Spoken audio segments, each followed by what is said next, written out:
from. This is the headquarters of the Keighley and Worth Valley Railway, and it's where most of the tourists congregate initially.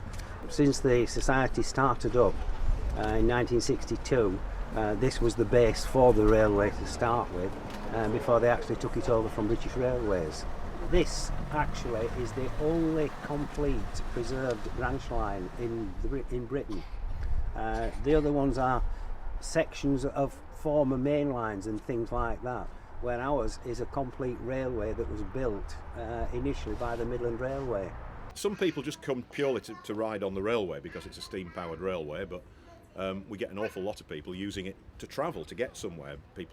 Tourists in particular, use the main line to Keighley, and then we run into the main line station at Keighley, and then they use the railway to get here. The line, in actual fact, is 5 miles long, and it stretches from Keighley in the north to the end of the line, the branch line, to Oxenhope. Lots and lots of people come here to go around the pubs, and it's just a lovely little village to go to. You've got the traditional cafes doing traditional food, the cream teas, homemade cakes, that sort of thing. You've got the public houses, which are all doing traditional food. We've got some new fantastic restaurants. Oh yeah, you're right. And Haworth Old Hall Pub has just actually won a beer award for the best beer in Yorkshire. Over the years there's been many films and adverts and all sorts of stuff filmed here. One of the most famous, of course, is The Railway Children, with Jenny Agutter as your main character in there. We now have the Railway Children Walk, and we do sell leaflets for the Railway Children Walk, and it's a circular walk that you can start anywhere on the actual walk itself and do a complete circle. Yeah, well, on the tourist trail, you must realise that Haworth is a very important literary site, and we get a lot of tourists who come from America, tourists from Japan, tourists from Korea, and recently tourists from China, and all the rest of the world, of course, and they come to visit the place where the Bronte sisters wrote their novels, which is just up the street there, and also the place where the Bronte sisters, with the exception of Anne, are buried.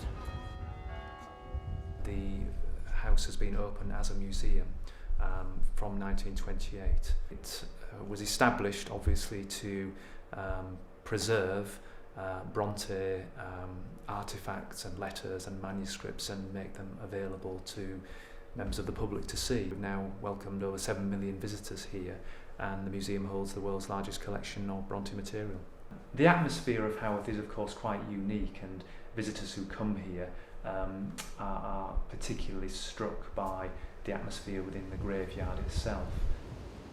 Storm is fast descending, and yet I cannot go. Clouds beyond clouds above me, waste beyond waste below, but nothing drearer can move me. I will not, cannot go. The atmosphere of the graves surrounding the parsonage on two sides is very striking, and one can imagine certainly Emily Bronte looking out from the window of the room upstairs, which we know she used for a time, and being struck by this very atmospheric view down across the churchyard to the church.